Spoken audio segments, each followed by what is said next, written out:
오사카성이 함락되었습니다. 요도 도노님께서 돌아가셨습니다. 에도성 오오쿠 최고 권력자의 방에 전령의 목소리가 조심스럽게 울려 퍼집니다. 화려한 금박 병풍 앞에 앉은 한 여인. 최고급 교토 비단으로 만든 우치카케를 걸친 그녀는 일본 천하를 실질적으로 움직이는 2대 쇼군의 정실, 고우입니다. 요도도노는 다름 아닌 그녀의 친언니, 차차였습니다. 같은 어머니 뱃속에서 태어난 자매. 하지만 한 명은 적군의 성에서 죽었고 한 명은 승전보를 받는 권력자가 되었습니다. 전국시대 최고의 미인이라 불렸던 고우. 하지만 그 미모는 축복이 아니라 저주였습니다. 정략결혼의 도구로 내몰리고 3번이나 가문이 멸망하고 부모의 자결을 눈앞에서 목격했습니다. 모든 것을 잃고도 독하게 살아남아 결국 아들을 쇼군으로 외손녀를 천황으로 만든 여인. 일본 역사상 가장 파란만장한 삶을 산 그녀의 이야기, 지금 시작하겠습니다. 오늘의 이야기 시작하기 전 구독과 좋아요 눌러주시고 지금 어디서 듣고 계신지 댓글로 남겨주시면 따뜻한 마음을 담아 계신 그곳에 평안과 행복이 깃들기를 응원하겠습니다. 자, 그럼 오늘의 이야기 시작하겠습니다. 제1장, 전국시대라는 무대. 고우의 이야기를 제대로 이해하려면 먼저 당시 일본이 어떤 상황이었는지 알아야 합니다. 1467년 온인에 난 이후 일본은 중앙정부의 통제력을 잃었어요. 천황은 교토에 있었지만 실권이 없었고 각지의 다이묘들이 제각기 영토를 다스리며 서로 싸웠습니다. 이 시대를 전국시대라고 부르죠. 약 100년 넘게 계속된 전란의 시대였어요. 오늘의 동맹자가 내일의 적이 되고 어제의 가신이 오늘은 주군을 배신하는 일이 비일비재했습니다. 이 혼란 속에서 살아남으려면 힘이 필요했고 동맹이 필요했죠. 그리고 동맹을 맺는 가장 확실한 방법은 정략결혼이었습니다. 딸들은 동맹의 도구였어요. 아버지의 권력을 유지하기 위해, 가문의 생존을 위해 낯선 남자에게 시집을 갔습니다. 사랑 같은 건 사치였죠. 중요한 건 어떤 가문과 손을 잡느냐, 그 동맹이 얼마나 오래 지속되느냐였어요.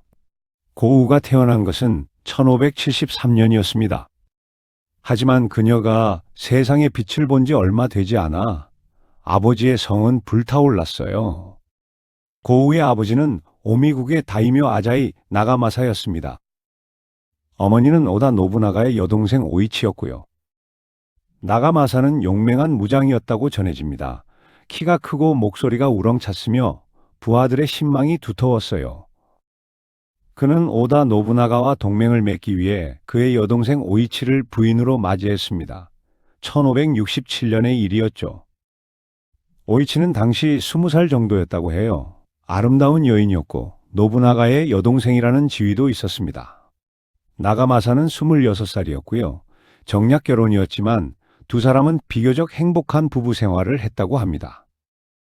1569년에 첫째 딸 차차가 태어났고 1570년에 둘째 하스가 태어났어요. 그리고 1573년에 막내 고우가 태어났죠. 하지만 정략결혼으로 맺어진 동맹은 정치적 이해관계가 바뀌면 쉽게 깨집니다. 나가마사는 아사쿠라 가문과 오랜 동맹 관계에 있었어요. 그런데 노부나가가 아사쿠라를 공격하기 시작한 겁니다.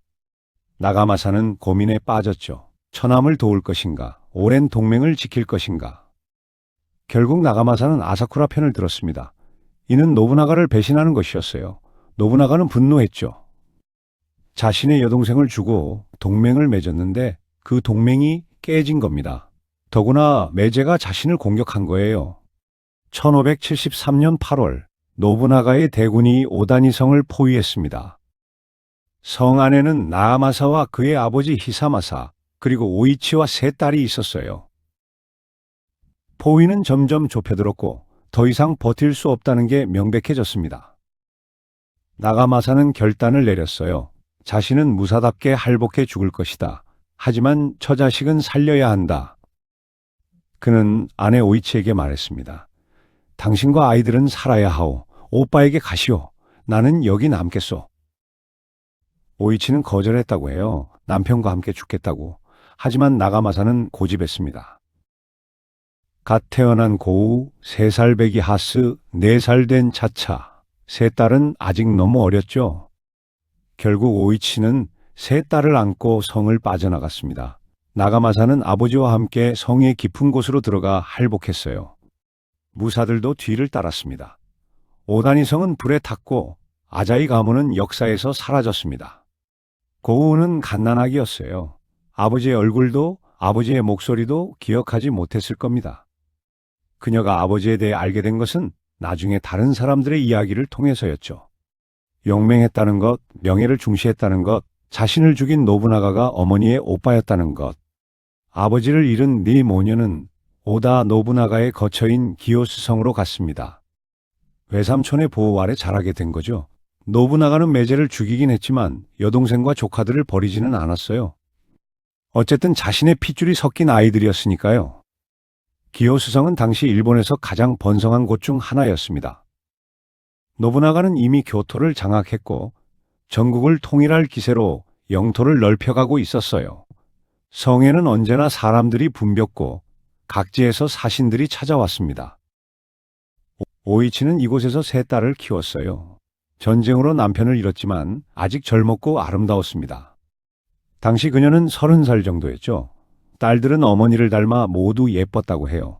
특히 큰딸 차차는 어릴 때부터 미모가 뛰어났다고 합니다. 세 자매는 성에서 교육을 받았어요. 글을 배우고 예절을 배우고 악기를 배웠습니다. 다이묘의 딸로서 갖춰야 할 모든 것을 익혔죠. 언젠가는 시집을 가야 했으니까요. 정략 결혼의 도구로서 손색이 없도록 말이에요. 고우는 언니들과 함께 자랐습니다. 큰언니 차차는 차분하고 자존심이 강했다고 해요. 둘째 하스는 온순하고 평화를 사랑했습니다. 막내 고우는 영리하고 관찰력이 뛰어났다고 하죠. 세 자매는 각자 다른 성격이었지만 함께 불행을 겪은 동지이기도 했어요. 이 시절 고우는 많은 것을 보고 배웠을 겁니다. 외삼촌 노부나가가 어떻게 권력을 휘두르는지, 다이묘들이 어떻게 동맹을 맺고 배신하는지, 전쟁이 어떻게 사람들의 운명을 바꾸는지, 어린 나이였지만 정치의 냉혹함을 몸으로 배웠죠. 하지만 이 평화로운 시간도 오래가지 못했습니다. 1582년 6월 21일 고우가 9살 되던 해에 또다시 비극이 찾아왔어요. 교토의 혼노지라는 절에서 묵고 있던 노부나가가 부하 아케치 미스히데의 습격을 받아 죽음을 맞이한 겁니다. 이 소식이 기요스성에 전해졌을 때 성안은 아수라장이 되었습니다. 노부나가가 죽었다는 것은 오다 가문의 권력 구조가 완전히 무너진다는 뜻이었으니까요. 누가 노부나가의 뒤를 이을 것인가? 그의 아들들인가? 아니면 강력한 가신들인가? 오이치와 세 딸은 또다시 불안한 처지가 되었어요. 보호자를 잃은 겁니다. 이번에는 어디로 가야 할까요? 누가 그녀들을 보호해 줄까요? 곧 새로운 권력자가 나타났습니다. 도요토미 히데요시였어요. 그는 노부나가의 가신 중 한 명이었는데 신분이 낮은 출신이었습니다. 농민의 아들로 태어나 노부나가를 섬기며 출세한 인물이죠. 노부나가가 죽자 그는 재빠르게 움직였어요. 히데요시는 먼저 미스히데를 토벌했습니다. 노부나가의 원수를 갚았다는 명분을 얻은 거죠. 그리고 권력을 장악하기 시작했어요. 노부나가의 아들들은 아직 어렸고 다른 가신들도 히데요시의 행동력을 따라잡지 못했습니다. 히데요시는 오이치를 탐냈습니다. 여러 이유가 있었어요. 첫째, 그녀는 아름다웠습니다. 전국시대 제1의 미녀라는 평가를 받았죠. 둘째, 그녀는 노부나가의 여동생이었습니다. 오이치를 아내로 맞이하면 노부나가와의 연결고리가 생기는 거예요. 정통성을 확보하는 데 도움이 되는 거죠. 히데요시는 오이치에게 청혼했습니다. 하지만 오이치는 거절했어요. 이유는 명확하지 않습니다. 어쩌면 신분 차이 때문이었을 수도 있어요. 오이치는 명문가 출신이었고 히데요시는 농민 출신이었으니까요. 아니면 히데요시를 개인적으로 싫어했을 수도 있습니다. 대신 오이치는 시바타 가스이에게 시집을 갔습니다. 1582년의 일이었죠. 가스이에는 노부나가의 또 다른 가신이었는데 히데요시보다는 신분이 높았어요. 그는 에치젠국을 다스리는 강력한 다이묘였고 용맹한 무장으로 이름이 높았습니다. 오이치가 가스이에를 선택한 것은 정치적 선택이기도 했어요. 당시 히데요시와 가스이에는 노부나가의 뒤를 잇기 위해 경쟁하고 있었거든요. 오이치는 히데요시보다 가스이에가 이길 거라고 생각했을 수 있습니다. 세 자매도 어머니를 따라 에치젠으로 갔어요. 새아버지 가스이에는 딸들을 따뜻하게 대했다고 합니다. 이미 자신의 자식들도 있었지만 오이치의 딸들도 친자식처럼 보살폈죠. 하지만 이 행복도 1년을 채 가지 못했습니다. 1583년 4월 시즈가타케에서 히데요시와 가스이에의 군대가 맞붙었어요. 노부나가 사후 누가 천하를 잡을 것인가를 두고 벌어진 결정적 전투였습니다. 전투는 치열했습니다. 가스이에의 군대는 용맹하게 싸웠지만 히데요시의 전술이 더 뛰어났어요. 결국 가스이에가 패배했습니다. 그는 자신의 성인 기타 노쇼성으로 후퇴했죠. 히데요시의 군대가 성을 포위했습니다. 가스이에는 오이치에게 말했습니다. 당신과 아이들은 살아야 하오. 나가시오. 하지만 오이치는 이번에는 거절하지 않았어요. 아니, 반대로 남편과 함께 죽기로 결심했습니다. 왜 그랬을까요? 이미 두 번째 남편이었어요. 또다시 과부가 되어 다음 권력자에게 넘겨지는 삶을 살고 싶지 않았을까요? 차라리 명예롭게 죽는 편이 나았을지도 모릅니다. 성이 불타오르기 전 오이치는 세 딸을 불러 마지막 작별을 고했습니다. 세 자매는 성 밖으로 나갔습니다. 그리고 뒤돌아보았어요. 성에서 불길이 치솟았습니다. 어머니는 그 안에 있었죠. 가스이에와 함께 불 속에서 죽어갔습니다.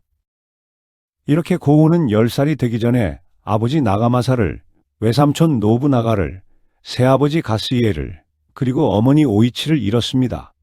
세 번의 성이 불탔고 세 자매는 완전한 고아가 되었죠. 그녀들을 거둔 것은 어머니가 거부했던 그 남자 도요토미 히데요시였습니다. 그는 이제 일본에서 가장 강력한 권력자가 되어 있었어요. 그리고 세 자매, 특히 큰언니 차차를 눈여겨보고 있었습니다. 제2장 정략 결혼의 도구. 히데요시는 세 자매를 자신의 성으로 데려왔습니다. 명목상으로는 보호하기 위해서였죠.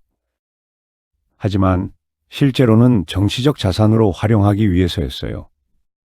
세 자매는 아자이 나가마사의 딸이자 오다 노부나가의 조카였습니다. 명문가의 혈통이었죠. 히데요시의 성에서 세 자매는 다른 대우를 받았어요. 옷도 좋은 옷을 입었고 음식도 풍성했습니다. 교육도 계속 받았죠. 하지만 이 모든 것은 이유가 있었습니다. 언젠가 시집을 보내기 위해서였어요. 좋은 조건으로 시집을 보내면 그것이 곧 정치적 동맹이 되니까요. 1584년 고우의 첫 번째 결혼이 이루어졌습니다. 그녀는 11살이었어요. 신랑은 사지 가즈날이라는 무사였습니다. 히데요시의 가신이었죠. 정략 결혼에서는 나이 차이를 따지지 않았습니다. 중요한 건 동맹이었으니까요. 고우는 가즈나리의 집으로 갔습니다. 3년이 지났습니다. 고우는 14살이 되었어요. 그런데 갑자기 히데요시가 명령을 내렸습니다. 고우를 이혼시켜라. 왜 그랬을까요? 히데요시의 정치적 계산이 바뀌었기 때문이에요. 그는 도쿠가와 이에야스와의 관계를 강화하고 싶었습니다. 이에야스는 간토 지방을 다스리는 강력한 다이묘였고 히데요시에게 가장 큰 잠재적 위협이었죠. 이에야스를 확실하게 동맹으로 만들 필요가 있었어요. 히데요시는 생각했습니다. 고우를 이에야스의 아들에게 시집 보내면 어떨까? 하지만 고우는 이미 결혼한 상태였죠. 그래서 강제로 이혼시킨 겁니다. 고우에게 선택권은 없었어요. 14살 소녀가 권력자의 명령을 거부할 수는 없었습니다. 그녀는 남편 가즈나리와 헤어졌습니다. 3년간의 결혼 생활이 그렇게 끝났어요. 첫 번째 남편과 헤어진 고우는 곧 두 번째 결혼 준비에 들어갔습니다. 하지만 이번에는 도쿠가와 가문이 아니었어요. 히데요시가 또 계획을 바꾼 겁니다. 1587년 14살이 된 고우는 도요토미 히데카스와 결혼했습니다. 히데카스는 히데요시의 조카였어요. 정확히는 히데요시의 누나 도모의 아들이었죠.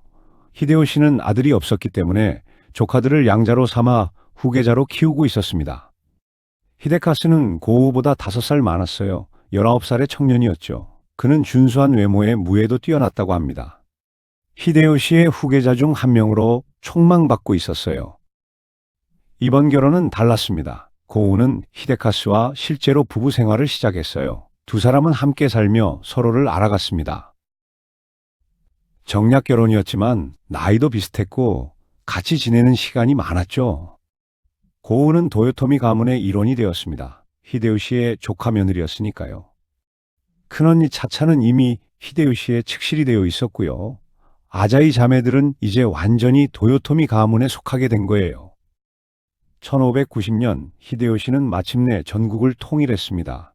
오다와라 성을 함락시키고 간토의 호조 가문을 멸망시킨 거죠. 이제 일본에는 히데요시를 거스를 세력이 없었어요. 그는 일본의 절대 권력자가 되었습니다. 하지만 히데요시의 야망은 여기서 끝나지 않았어요. 그는 대륙으로 눈을 돌렸습니다. 명나라를 정복하겠다는 원대한 꿈을 꾸기 시작했죠. 그리고 그 첫걸음으로 조선을 침략하기로 결정했습니다. 1592년 4월 일본군이 조선에 상륙했습니다. 우리 역사에서는 임진왜란, 일본에서는 블로쿠의 역이라고 부르는 전쟁의 시작이었어요. 히데요시는 전국의 다이묘들에게 출병을 명령했습니다. 히데카스도 출병 명단에 있었죠. 고우는 남편을 전장에 보내야 했습니다. 19살의 젊은 부인이었어요. 결혼한 지 5년밖에 되지 않았는데 남편은 바다 건너 전쟁터로 떠나야 했습니다. 히데카스는 조선으로 갔습니다. 그는 여러 전투에 참여했고 일본군의 빠른 진격에 한몫했어요. 하지만 전쟁은 생각보다 어려웠습니다. 조선 백성들의 저항도 거셌고 이순신 장군의 수군도 강력했죠. 그해 여름 히데카스는 거제도에서 병을 얻었습니다. 전염병이었다고도 하고 부상이 덧나서 생긴 병이었다고도 해요. 의원들이 치료를 했지만 소용이 없었습니다. 히데카스의 상태는 점점 나빠졌어요. 1592년 10월 히데카스는 거제도에서 죽었습니다. 24살의 나이였어요. 그의 시신은 일본으로 옮겨졌고 성대한 장례식이 치러졌습니다. 고우는 19살에 두 번째 과부가 되었습니다. 결혼한 지 5년 만이었어요. 하지만 그녀는 혼자가 아니었습니다. 뱃속에 남편의 아이가 있었거든요. 얼마 후 고우는 딸을 낳았습니다. 이름은 사다코였어요. 남편의 유일한 혈육이었죠. 고우는 이 딸을 소중히 키웠습니다. 남편을 잃은 슬픔 속에서도 아이를 지켜야 했으니까요. 고우는 도요토미 가문에서 과부로서 딸을 키우며 살았습니다. 큰언니 차차는 이미 히데요시의 아들 히데요리를 낳아 권력의 중심에 있었고요. 둘째 언니 하스는 교토의 상인 가문에 시집을 갔습니다. 세 자매는 뿔뿔이 흩어져 각자의 삶을 살아가고 있었죠. 1595년 고우에게 세 번째 혼담이 들어왔습니다. 이번에는 정말 중요한 혼사였어요. 신랑은 도쿠가와 이에야스의 셋째 아들 히데타다였습니다. 도쿠가와 이에야스, 당시 일본에서 히데요시 다음으로 강력한 다이묘였어요. 그는 간토 지방을 다스리고 있었고 막대한 영지와 군사력을 가지고 있었습니다. 히데요시는 이에야스를 경계하면서도 동맹으로 묶어두고 싶어 했죠.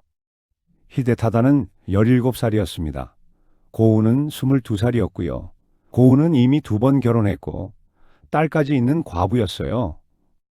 반면 히데타다는 결혼을 한 번도 해본 적이 없는 청년이었습니다. 이 결혼에 대해 이에야스는 어떻게 생각했을까요? 그는 영리한 사람이었어요. 히데요시의 의도를 꿰뚫어 보았을 겁니다. 하지만 거절할 수 없었죠. 히데요시는 아직 일본의 절대 권력자였으니까요. 거절하면 곧바로 전쟁이 날 수도 있었어요. 그리고 이에야스는 고우라는 여성에 대해서도 조사했을 겁니다. 아자이 나가마사의 딸 오다 노부나가의 조카, 3번의 가문 멸망을 겪은 여자. 그녀는 생존자였어요. 어떤 역경에서도 살아남은 강인한 여성이었죠. 1595년 고우와 히데타다의 혼례가 치러졌습니다. 이 결혼으로 고우의 운명이 완전히 바뀌게 됩니다. 그녀는 도쿠가와 가문의 며느리가 되었어요. 반면 큰언니 차차는 도요토미 히데요시의 측실이었습니다. 두 자매는 이제 정치적으로 완전히 다른 진영에 속하게 된 거죠. 차차는 도요토미 가문의 여인, 고우는 도쿠가와 가문의 여인. 언젠가 두 가문이 충돌한다면 두 자매는 적이 될 수밖에 없었습니다. 1598년 히데요시가 죽었습니다. 그는 죽기 전 5명의 대로에게 자신의 어린 아들 히데요리를 부탁했어요. 그중 가장 강력한 사람이 바로 도쿠가와 이에야스였습니다. 히데요시의 죽음은 권력의 공백을 만들었어요. 누가 실권을 잡을 것인가? 명목상으로는 어린 히데요리가 도요토미 가문의 수장이었지만 실제로 정치를 할 수는 없었죠. 대로들 사이에서 권력 다툼이 시작되었습니다. 고우는 에도성으로 가서 시아버지 이에야스와 남편 히데타다를 모시며 살기 시작했어요. 그녀는 이제 도쿠가와 가문의 안주인이었습니다. 오사카 성에는 언니 차차가 어린 히데요리와 함께 있었고요. 두 자매는 편지를 주고받았을까요? 서로의 안부를 물었을까요? 아니면 이미 연락을 끊었을까요? 기록에는 남아있지 않습니다. 하지만 두 사람 모두 알았을 거예요. 언젠가는 선택의 순간이 온다는 것을. 가문을 택할 것인가, 자매를 택할 것인가. 제3장, 천하의 주인은 누구인가. 히데요시가 죽은 지 2년이 지났습니다. 1600년, 일본은 다시 한번 거대한 전쟁의 소용돌이에 휘말리게 됩니다. 표면적으로는 어린 히데요리를 지키기 위한 싸움이었지만 실제로는 천하의 주인을 가리는 전쟁이었죠. 도쿠가와 이에야스는 점점 더 강력해지고 있었어요. 히데요시가 만든 권력 구조를 무시하고 독자적으로 움직이기 시작했습니다. 다른 다이묘들과 혼담을 맺고 영지를 마음대로 배분하고 심지어 후시미성을 자신의 거처로 삼았어요. 이를 지켜본 이시다 미스나리가 분노했습니다. 미스나리는 히데요시의 충실한 가신이었어요. 그는 이에야스가 히데요시의 유언을 무시하고 권력을 독점하려 한다고 생각했죠. 도요토미 가문을 지키기 위해서는 이에야스를 막아야 한다고 결심했습니다. 미스나리는 전국의 다이묘들에게 서신을 보냈어요. 이에야스는 배신자다. 히데요시님의 은혜를 저버렸다. 우리 함께 도요토미 가문을 지키자. 많은 다이묘들이 응답했습니다. 특히 서일본의 강력한 다이묘들이 미스나리 편에 섰죠. 일본은 두 진영으로 갈라졌습니다. 이에야스를 따르는 동군과 미스나리를 따르는 서군. 동군에는 약 7만 5천 명, 서군에는 약 8만 명의 병력이 모였어요. 일본 역사상 최대 규모의 결전이 벌어지려 하고 있었습니다. 고우는 에도성에 있었습니다. 남편 히데타다는 아버지 이에야스를 따라 출진 준비를 하고 있었어요. 고우는 27살이었고 이미 여러 자녀를 낳은 어머니였습니다. 에도성은 긴장감으로 가득했어요. 전쟁이 임박했다는 것을 모두가 알고 있었죠. 만약 이에야스가 진다면 어떻게 될까요? 도쿠가와 가문은 멸망할 것이고 고우와 자녀들도 무사하지 못할 거예요. 하지만 만약 이에야스가 이긴다면 도요토미 가문이 위험해집니다. 오사카 성에는 언니 차차가 있었어요. 아직 어린 히데요리와 함께 고우는 복잡한 심정이었을 겁니다. 어느 쪽이 이기든 누군가는 불행해지는 거니까요. 고우는 에도성의 안주인으로서 해야 할 일을 했습니다. 성을 관리하고 식량을 비축하고 여성들과 아이들을 보살폈어요. 만약의 상황에 대비해야 했죠. 전쟁에서 지면 에도성도 공격받을 수 있었으니까요. 전투는 1600년 9월 15일 세키가하라라는 평원에서 벌어졌습니다. 안개가 자욱한 새벽이었어요. 동군과 서군의 병력이 마주 섰습니다.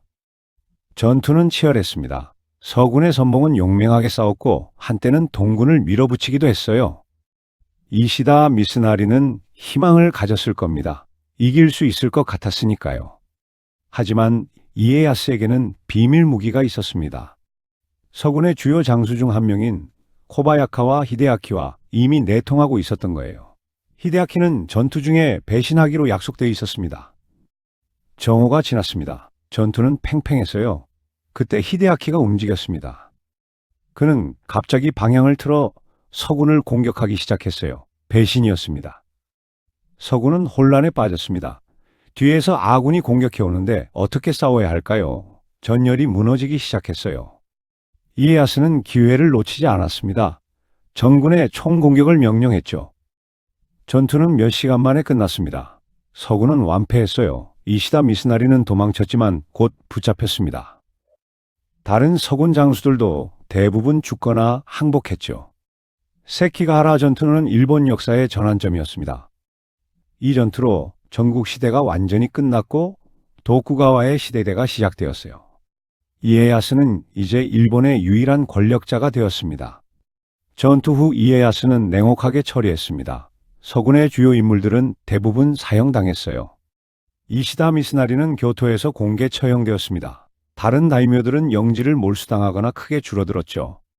하지만 오사카성의 도요토미 가문은 그대로 두었습니다. 이에야스는 히데요시에게 받은 은혜를 완전히 무시할 수는 없었어요. 어린 히데요리와 차차를 죽이면 여론이 나빠질 수도 있었고요. 대신 도요토미 가문의 실권을 완전히 빼앗았습니다. 영지는 오사카와 그 주변으로 제한되었어요. 약 65만 석 정도였는데 다른 큰 다이묘에 비하면 그리 많은 양이 아니었습니다. 도요토미 가문은 명목상으로만 존재하게 된 거죠. 차차는 오사카성에서 이 소식을 들었습니다. 자신들이 살아남았다는 안도감과 동시에 이제 실권이 없다는 굴욕감을 느꼈을 거예요. 한때 천하를 호령했던 도요토미 가문이 이제는 이에야스의 자비로 겨우 명맥만 유지하는 처지가 되었으니까요. 고우는 에도성에서 승리의 소식을 들었습니다. 도쿠가와 가문이 이겼다는 것, 시아버지 이에야스가 이제 천하의 주인이 되었다는 것. 하지만 기쁘기만 했을까요? 오사카성의 언니를 생각하면 복잡한 심경이었을 겁니다. 1603년 이에야스는 천황으로부터 정의대 장군, 즉 쇼군의 직위를 받았습니다. 이것은 매우 중요한 순간이었어요. 쇼군은 천황이 임명하는 일본 무사의 최고 지위였거든요. 쇼군이 된다는 것은 단순히 군사력이 강하다는 것 이상의 의미였습니다. 그것은 천황으로부터 일본을 통치할 정당성을 부여받았다는 뜻이었어요. 이제 이에야스는 법적으로도 일본의 지배자가 된 겁니다.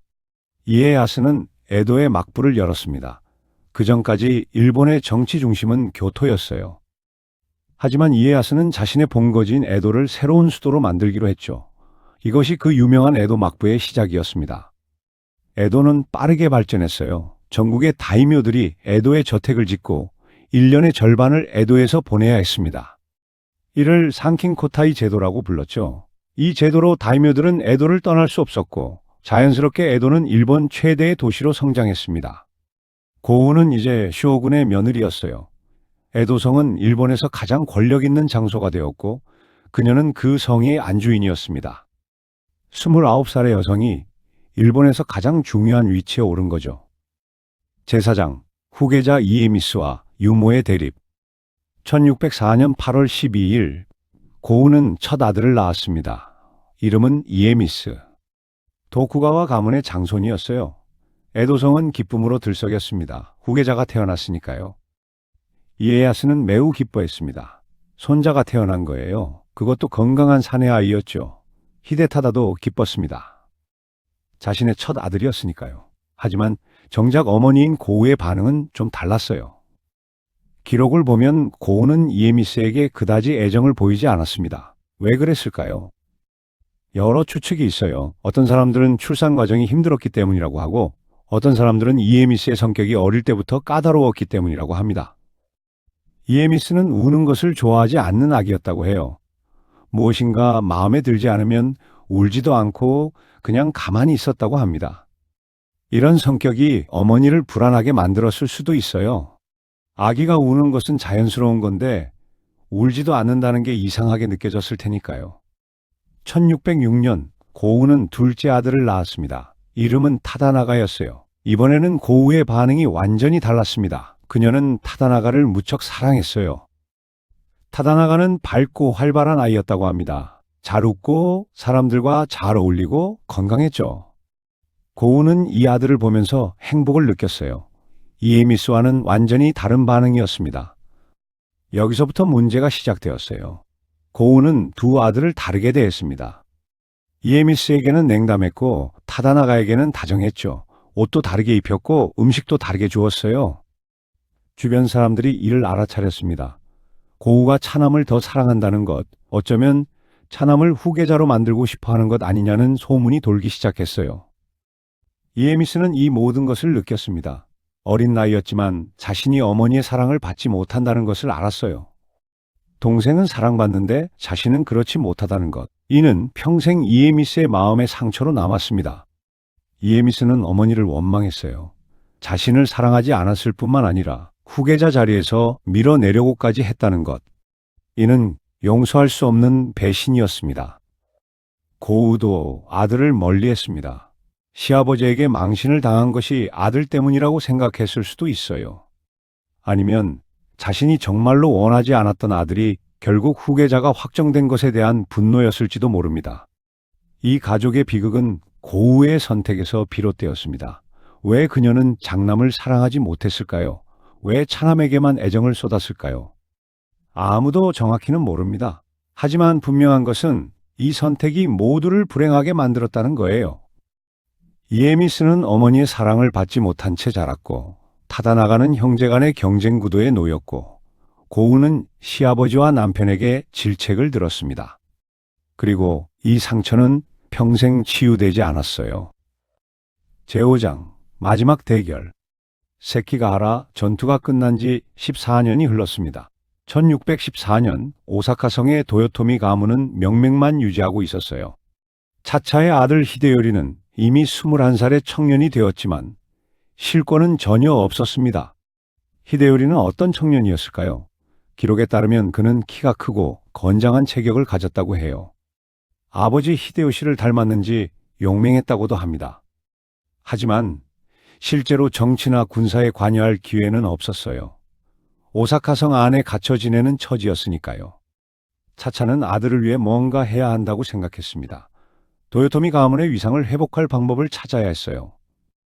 그녀는 교토의 호코지라는 절에 큰 종을 만들기로 했습니다. 아버지 히데요시를 기리는 의미였죠. 1614년 종이 완성되었습니다. 거대한 종이었어요. 그런데 문제는 종에 새겨진 글귀였습니다.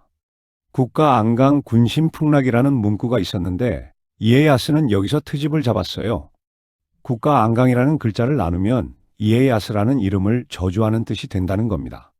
말도 안 되는 억지였어요. 하지만 이에야스는 이를 빌미로 도요토미 가문을 압박하기 시작했습니다. 이에야스는 차차에게 사자를 보냈습니다. 두 가지 중 하나를 선택하시오. 첫째, 히데요리가 에도로 와서 인질로 지내든지, 둘째, 차차님이 에도로 와서 인질로 지내시오. 이것은 사실상 항복 요구였어요. 어느 쪽을 선택하든 도요토미 가문은 완전히 도쿠가와의 지배 아래 들어가는 겁니다. 차차는 거절했습니다. 우리는 히데요시님의 가문이다. 구걸하듯 살지는 않겠다. 이에야스는 이 거절을 기다리고 있었어요. 이제 전쟁을 할 명분이 생긴 겁니다. 1614년 11월 도쿠가와의 대군이 오사카를 향해 출발했습니다. 에도성의 고우는 복잡한 심정으로 전쟁 준비를 지켜봤습니다. 시아버지 이에야스는 이미 70이 넘은 노인이었지만 직접 출진하기로 했어요.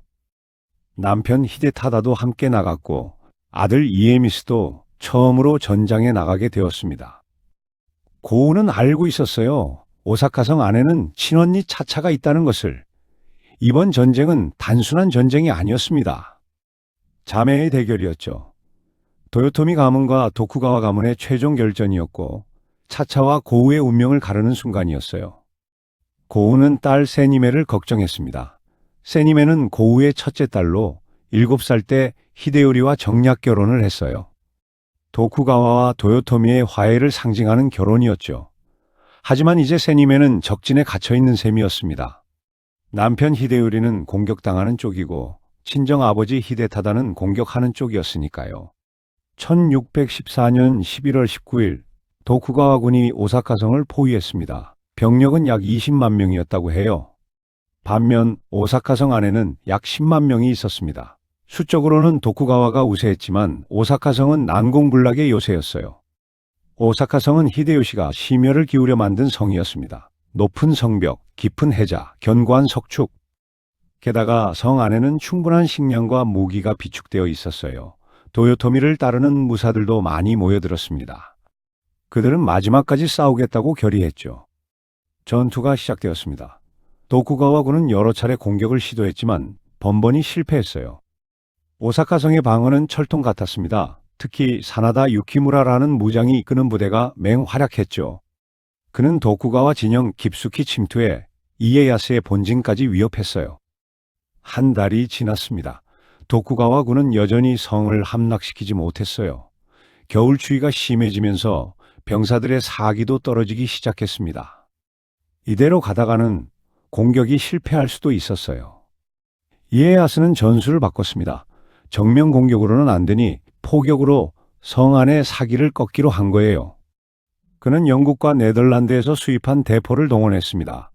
당시로서는 최신 무기였죠. 대포가 불을 뿜기 시작했습니다. 포탄이 성 안으로 떨어졌어요. 건물이 부서지고 사람들이 다쳤습니다. 특히 차차가 머물던 천수각 근처에 포탄이 떨어져 시녀들이 죽는 일도 있었어요. 차차는 공포를 느꼈을 겁니다. 포탄 소리는 밤낮 없이 계속되었고 언제 어디로 떨어질지 알 수 없었으니까요. 성 안의 사람들도 불안해하기 시작했습니다. 이때 한 사람이 나섰습니다. 둘째 언니 하스였어요. 그녀는 교토의 상인 가문에 시집가서 비교적 정치와 거리를 두고 살았는데 서로 싸우는 걸 보고만 있을 수 없었던 거죠. 하스는 조코인이라는 법명을 받은 상태였습니다. 불교의 귀의에 비구니가 된 거예요. 그녀는 자신의 위치를 활용하기로 했습니다. 종교인이니 중립적 입장에서 화해를 중재할 수 있을 거라고 생각했죠. 하스는 먼저 오사카성으로 갔습니다. 큰언니 차차를 만났어요. 언니, 이 전쟁은 이길 수 없어요. 도쿠가와의 병력이 너무 많아요. 화해를 하세요. 히데요리를 지키려면 협상해야 해요. 차차는 망설였습니다. 항복하고 싶지 않았어요.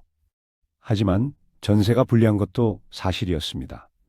포격은 계속되고 있었고 언제까지 버틸 수 있을지 알 수 없었죠.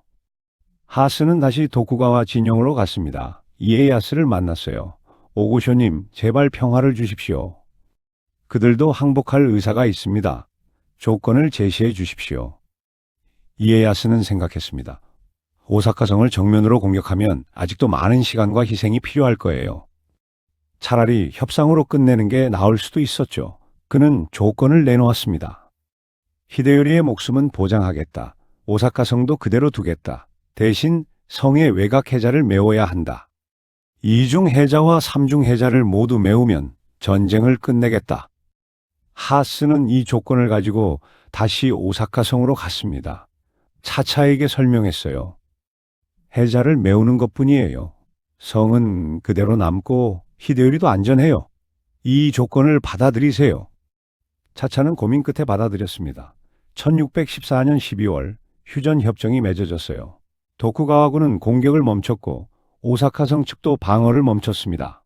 하스는 안도했을 거예요. 싸우는 것을 막았다고 생각했을 테니까요. 하지만 이것은 착각이었습니다. 이에야스는 처음부터 완전한 평화를 원하지 않았어요.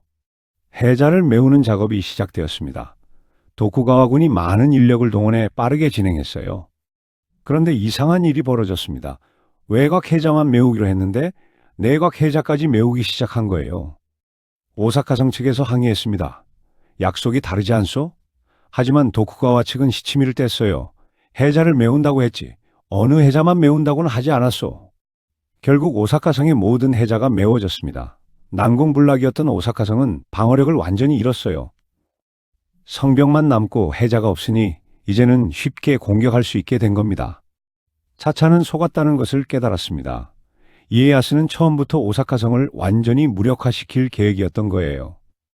휴전은 그저 시간을 벌기 위한 술책이었습니다. 1615년 4월 도쿠가와군이 다시 오사카성을 포위했습니다. 이번에는 협상의 여지가 없었어요. 이에야스는 도요토미 가문을 완전히 없애기로 결심한 상태였으니까요.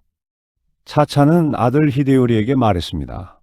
우리는 끝까지 싸울 거다. 도요토미의 자존심을 지키는 게 중요하다. 비겁하게 항복하느니 명예롭게 죽는 게 낫다. 히데요리는 어머니의 뜻을 따랐습니다. 21살의 청년이었지만 실제 권력은 어머니 차차가 쥐고 있었어요. 그는 어머니가 결정한 길을 걸을 수밖에 없었습니다. 5월 6일 총공격이 시작되었습니다. 도쿠가와군은 사방에서 일제히 성을 공격했어요. 해자가 없으니 쉽게 성벽에 접근할 수 있었습니다.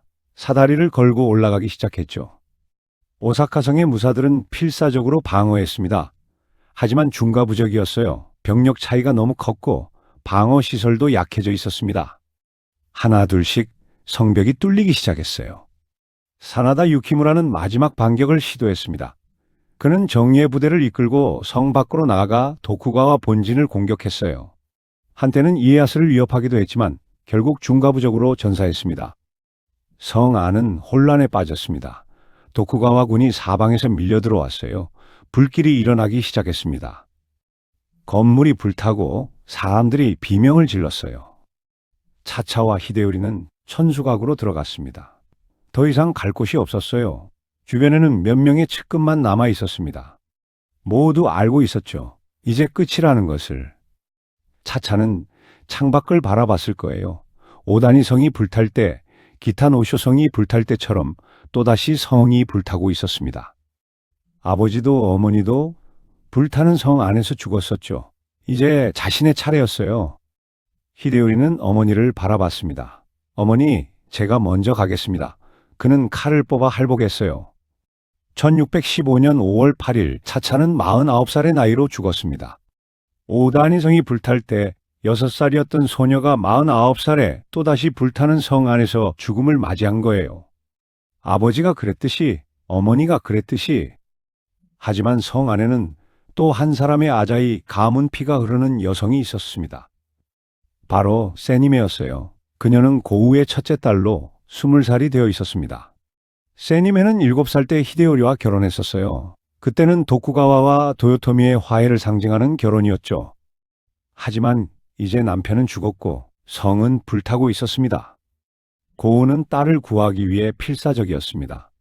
전쟁이 시작되기 전부터 세니메를 걱정했어요. 그녀는 이에야스에게 간청했습니다. 세니메만은 살려주십시오. 제 딸입니다. 도쿠가와의 피가 흐르는 아이예요. 이에야스는 손녀를 구하기로 했습니다. 그는 사카키바라 야스마사라는 무장에게 명령했어요. 세니메를 찾아 안전하게 데려오라. 절대로 다치게 해서는 안 된다. 야스마사는 부하들을 이끌고 불타는 성 안으로 들어갔습니다. 세니메를 찾아야 했어요. 하지만 성 안은 혼란스러웠습니다. 불길, 연기, 비명, 세니메가 어디 있는지 알 수 없었죠. 다행히 세니메는 비교적 안전한 곳에 있었습니다. 시녀들과 함께 숨어 있었어요. 야스마사의 부하들이 그녀를 발견했습니다. 세니메님, 오구쇼님의 명으로 모시러 왔습니다. 세니메는 따라 나섰습니다. 불타는 성을 빠져나가면서 그녀는 무엇을 생각했을까요? 방금 전까지 남편이었던 히데요리는 이미 죽었어요. 시어머니 차차도 죽었고요. 그녀를 따뜻하게 대해주었던 오사카성의 사람들도 대부분 죽어가고 있었습니다. 세니메는 성 밖으로 나왔습니다. 도쿠가와 진영으로 인도되었어요.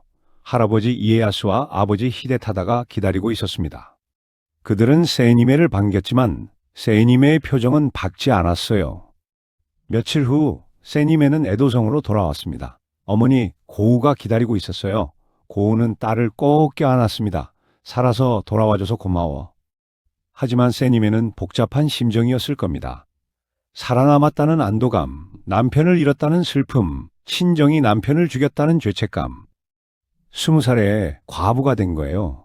어머니 고우도 젊은 나이에 2번이나 과부가 되었었죠. 세니메는 훗날 다시 결혼했습니다.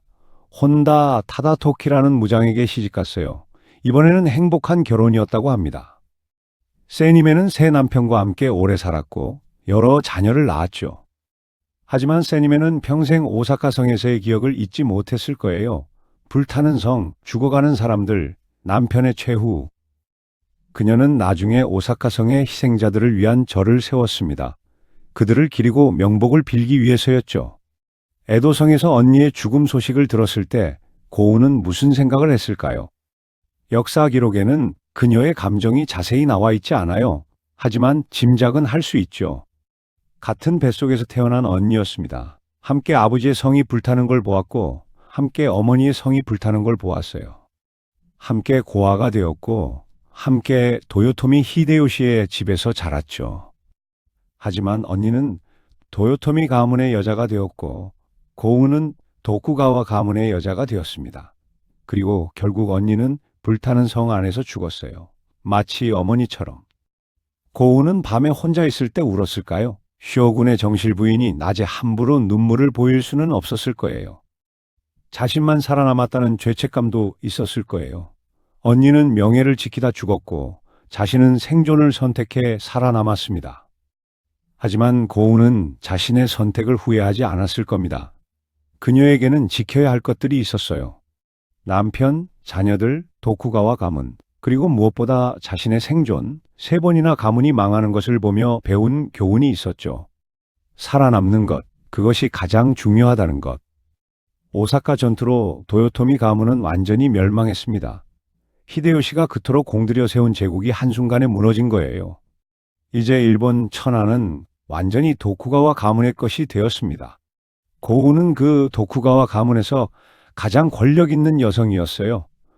쇼군의 정실 부인이자 오오쿠의 지배자. 언니는 죽었지만 고우는 살아남았습니다. 제6장 가문의 완성. 고우는 히데타다와의 사이에서 많은 자녀를 낳았습니다. 기록에 따르면 총 7명의 자녀가 있었어요. 장남 이에미스, 차남 타다나가, 그리고 5명의 딸들이었죠. 딸들의 이름은 세니메, 타마히메, 카스히메, 하스히메, 그리고 막내 도쿠코였습니다. 각각의 딸들은 모두 중요한 정략 결혼을 통해 도쿠가와 가문의 권력을 강화하는 데 기여했어요. 첫째 딸 세니메는 앞에서 말했듯이 먼저 히데요리에게, 나중에 혼다 타다토키에게 시집갔습니다. 둘째 딸 타마히메는 구조 가문의 다이묘에게 시집갔어요.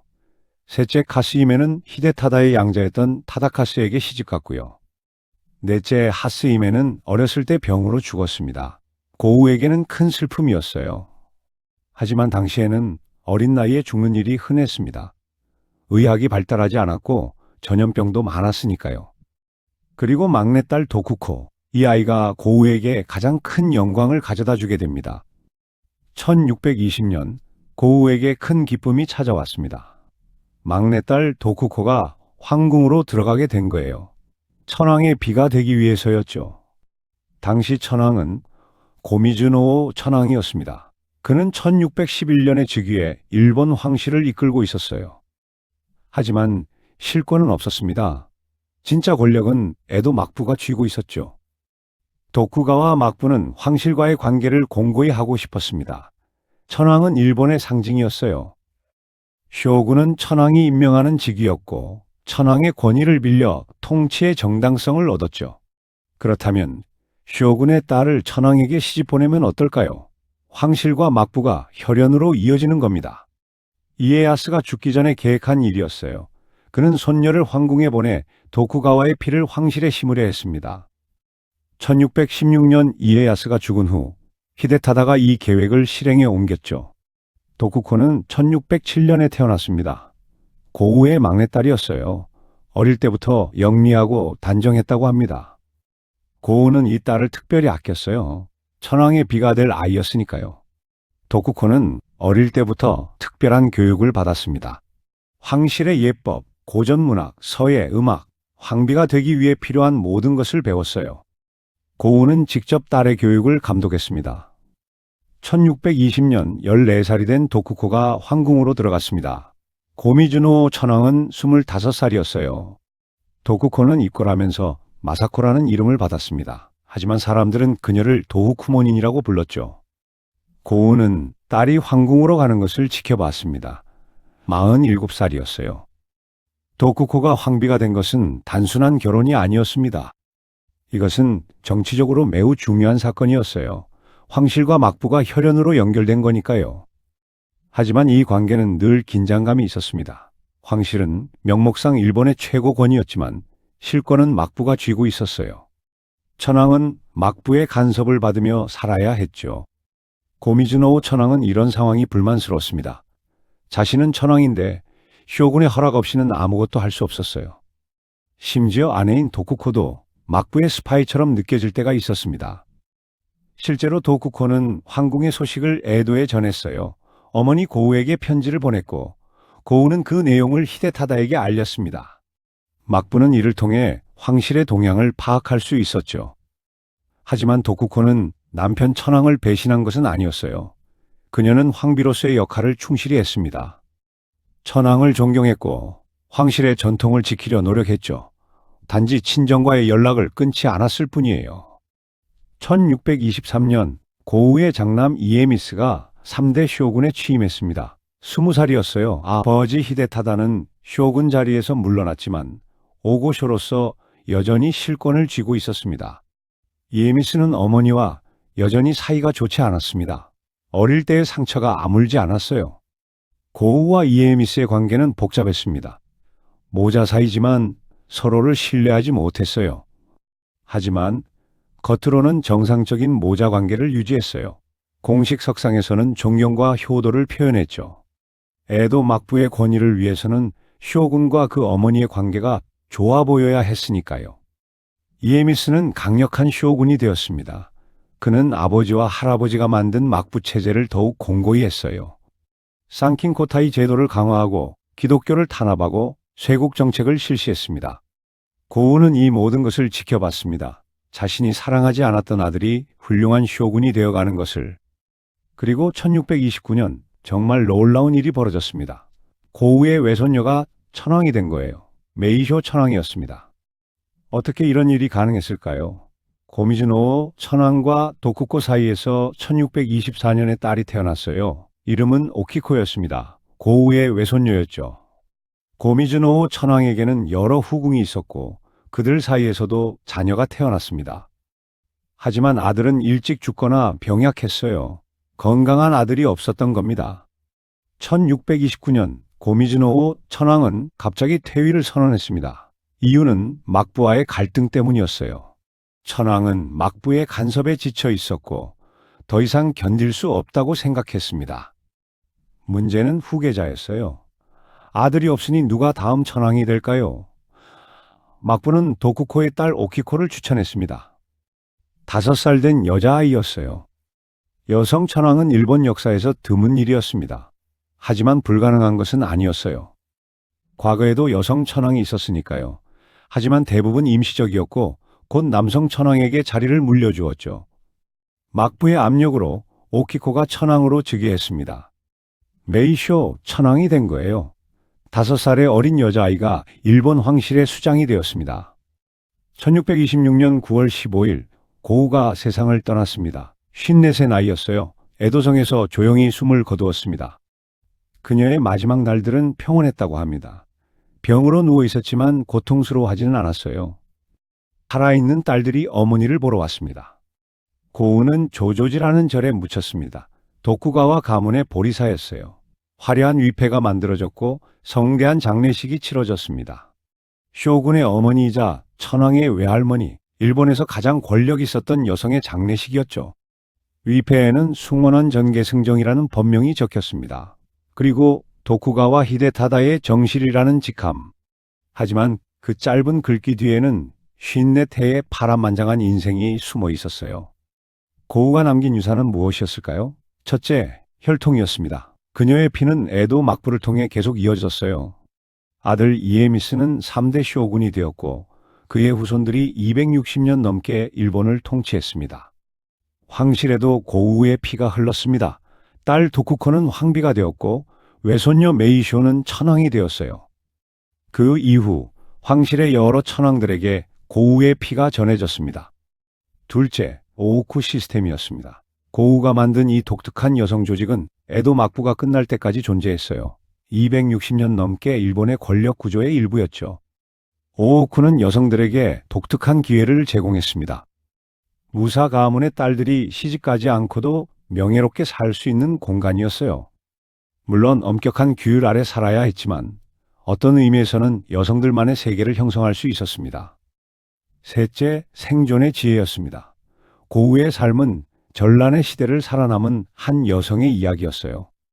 3번이나 가문이 망하고 3번이나 결혼하고 2번이나 과부가 되었지만 결코 포기하지 않았습니다. 고우는 상황에 적응하는 법을 알았어요. 강할 때는 강하게, 약할 때는 조심스럽게. 자신의 위치를 정확히 파악하고 할 수 있는 것과 할 수 없는 것을 구분했죠. 이런 현실주의가 그녀를 살아남게 했습니다. 고우의 아버지는 아자이 나가마사였습니다. 오다 노부나가에게 패배해 할복한 다이묘였죠. 어머니 오이치는 2번이나 전쟁 패배로 남편을 잃고 자결했어요. 아자이 가문은 1573년에 멸망했습니다. 오다니성은 불탔고 가문의 남자들은 모두 죽었죠. 하지만 세 딸은 살아남았어요. 그리고 그중 막내 고우는 결국 일본의 정점에 올랐습니다. 어떻게 보면 이것은 아자이 가문의 복수였는지도 모릅니다. 오다 노부나가가 아자이를 멸망시켰지만 결국 오다 가문도 오래가지 못했어요. 도요토미 히데요시가 오이치와 세 딸을 거두었지만 도요토미 가문도 멸망했습니다. 하지만 아자이의 피는 살아남았습니다. 고우를 통해 도쿠가와 가문에 흘러들어갔고 황실에도 들어갔어요. 권력자들이 아자이 가문을 멸망시켰지만 결국 그 권력자들의 후손 혈관에 아자이의 피가 흐르게 된 겁니다.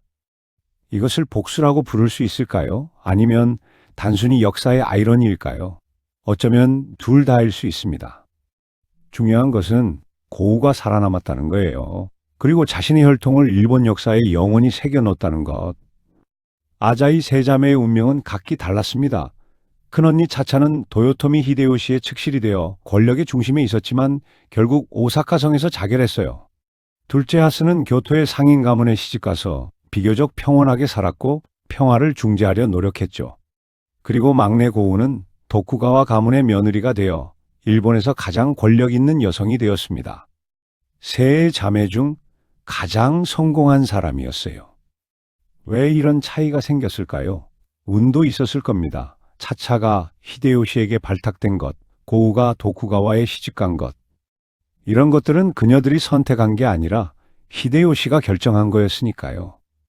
하지만 선택의 순간도 있었습니다. 차차는 오사카성을 끝까지 지키기로 했고 고우는 도쿠가와에 충성하기로 했어요. 차차는 명예를 선택했고 고우는 생존을 선택했습니다. 어느 쪽이 옳았을까요? 역사는 승자의 편이니 고우가 옳았다고 말하겠죠. 하지만 차차도 나름의 신념이 있었을 거예요. 아들을 지키고 싶었고 남편 히데요시의 유지를 받들고 싶었던 거죠. 그것도 존중받아야 할 선택이었습니다. 둘째 하스는 어땠을까요? 그녀는 어떤 의미에서는 가장 현명했을지도 모릅니다. 권력 투쟁에서 벗어나 조용히 살면서도 필요할 때는 평화를 위해 노력했으니까요. 고우의 이야기는 전란의 시대를 살았던 한 여성의 생존 전략이기도 합니다. 그 시대의 여성은 스스로 운명을 선택할 수 없었어요. 태어나는 것도, 결혼하는 것도, 이혼하는 것도 모두 남자들의 결정이었죠. 하지만 고우는 주어진 상황에서 최선을 다했습니다. 3번이나 결혼하면서도 결코 포기하지 않았어요. 2번이나 과부가 되었지만 다시 일어섰습니다. 가문이 3번이나 멸망하는 걸 보면서도 살아남았죠. 그녀는 권력의 실체를 알았어요. 남편이 권력을 가지면 부인도 권력을 가진다는 것. 아들이 쇼군이 되면 어머니도 힘이 생긴다는 것. 딸이 천황의 비가 되면 가문 전체가 영광을 얻는다는 것. 고우는 이 모든 것을 이루어냈습니다. 영리했고 끈질겼고 인내했어요. 때로는 냉정했고 때로는 잔인하기까지 했을지도 모릅니다. 장남을 냉대한 것, 차남을 편애한 것, 이런 선택들은 어머니로서는 옳지 않았을 수 있어요. 하지만 그것도 그녀의 생존 전략이었을 수 있습니다. 어쩌면 고우는 이에미스가 너무 강해질까봐 두려웠을지도 몰라요. 차남을 키워서 균형을 맞추려 했을 수도 있죠. 정확한 이유는 알 수 없지만 분명한 것은 고우가 항상 계산하며 살았다는 거예요. 지금으로부터 400년 전의 이야기입니다. 고우가 살았던 시대와 지금은 많은 것이 달라졌죠. 여성의 권리도, 결혼제도도, 가족의 형태도 모두 변했어요. 하지만 고우의 이야기는 여전히 우리에게 말을 겁니다. 인생은 때로 우리가 원하지 않는 방향으로 흘러간다는 것. 사랑하는 사람을 잃고, 집안이 망하고, 모든 게 무너지는 순간이 올 수 있다는 것. 하지만 그럴 때조차 포기하지 않고 버티다 보면 언젠가는 길이 보인다는 것. 고우는 10살도 되기 전에 부모를 잃었습니다. 3번이나 결혼해야 했고 2번이나 남편과 사별했어요. 친언니는 적진의 수장이 되어 결국 자결했습니다. 하지만 그녀는 끝까지 살아남았습니다. 그리고 마침내 자신의 혈통으로 일본의 정점을 채웠어요. 쇼군의 어머니가 되었고 천황의 외할머니가 되었습니다. 이것이 바로 끈기의 힘이었어요. 물론 고우의 방식이 유일한 정답은 아닙니다. 언니 차차처럼 명예를 지키다 죽는 것도 하나의 선택이고 둘째 하스처럼 조용히 살며 평화를 추구하는 것도 하나의 선택이에요. 각자가 자신의 가치관에 따라 선택하면 되는 겁니다. 하지만 고우가 우리에게 주는 메시지는 분명합니다. 어떤 선택을 하든 끝까지 포기하지 말라는 것. 상황이 아무리 절망적으로 보여도 살아남을 방법은 있다는 것. 그리고 인내하고 버티다 보면 언젠가는 기회가 온다는 것. 역사는 고우를 어떻게 평가할까요?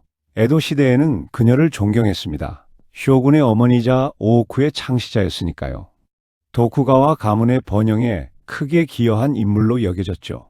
현대 역사학자들은 좀 더 복잡한 평가를 합니다. 긍정적인 면도 있고 부정적인 면도 있다고 보는 거예요. 긍정적으로는 전란의 시대를 살아남은 강인한 여성, 권력을 효과적으로 행사한 정치가로 평가됩니다. 부정적으로는 냉정하고 계산적이었다는 평가도 있어요.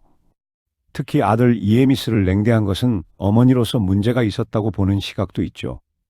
또한 오오쿠 시스템이 여성들을 억압한 측면도 있다고 지적하는 학자들도 있습니다. 하지만 중요한 것은 고우가 자신의 시대를 살아냈다는 거예요. 400년 전의 기준으로 판단해야 합니다. 그 시대에 여성이 살아남고 권력을 가지려면 고우처럼 해야 했을 수도 있어요. 고우는 피해자이면서 동시에 권력자였습니다. 정략 결혼의 도구였지만 결국 시스템의 정점에 올랐어요.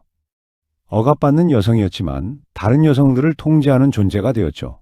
이런 복잡성이 고우라는 인물을 흥미롭게 만듭니다. 고우의 묘는 지금도 도쿄에 있습니다. 조조지라는 절이에요. 그곳에 가면 그녀의 위패를 볼 수 있습니다. 화려하게 장식된 위패죠. 하지만 위패에 적힌 것은 그녀의 공식적인 이름과 칭호뿐이에요. 숭원 원정 계승정이라는 법명과 도쿠가와 히데타다의 정실이라는 직함. 하지만 그 짧은 글귀 뒤에는 54태의 파란만장한 인생이 숨어 있습니다. 3번의 성이 불타는 것을 봤습니다. 아버지의 성, 어머니의 성, 그리고 언니의 성. 3번의 가문이 멸망하는 것을 겪었어요. 3번 결혼했고 2번 과부가 되었습니다. 하지만 살아남았습니다. 아니, 살아남는 것을 넘어서 승리했어요. 도쿠가와 막부의 안주인이 되었고 아들을 쇼군으로 만들었고 딸을 천황의 비로 만들었습니다. 외손녀는 천황이 되었어요. 고우의 이야기는 끝났지만 그녀의 피는 계속 흘렀습니다. 에도 막부의 역대 쇼군들, 일본 황실의 후손들, 그 모든 사람의 혈관 속에 고우의 피가, 아자이 나가마사사의 피가, 오이치의 피가 흐르고 있었어요. 3번이나 불타는 성을 보았던 소녀. 그녀는 마침내 절대로 불타지 않을 제국을 세웠습니다. 260년을 이어간 에도 막부. 그것이 바로 고아 소녀 고우가 남긴 유산이었습니다. 그녀의 삶은 우리에게 말합니다. 인생이 아무리 힘들어도 모든 것을 잃었다고 생각될 때도 포기하지 마라. 버티고 견디고 인내하라. 그러면 언젠가는 반드시 봄이 온다고. 오늘 이야기는 여기까지입니다. 아자이 고우, 3번의 멸망을 견딘 여자, 1573년에 태어나 1626년에 죽은 한 여성의 이야기. 여러분의 인생에도 힘든 순간이 있을 겁니다. 모든 게 무너지는 것 같고 앞이 보이지 않는 순간. 그럴 때 고우의 이야기를 떠올려 보세요. 3번이나 가문이 망하고 부모를 잃고 3번이나 결혼하고 2번이나 과부가 된 여자. 그 여자가 결국 일본 천하의 외할머니가 되었다는 것을 그녀가 할 수 있었다면 우리도 할 수 있습니다. 포기하지 않고 버티다 보면 언젠가는 반드시 길이 보입니다. 이것이 고우가 우리에게 남긴 가장 큰 유산이에요. 오늘의 이야기는 여기까지입니다. 다음에 더 좋은 이야기로 다시 찾아뵙겠습니다. 감사합니다.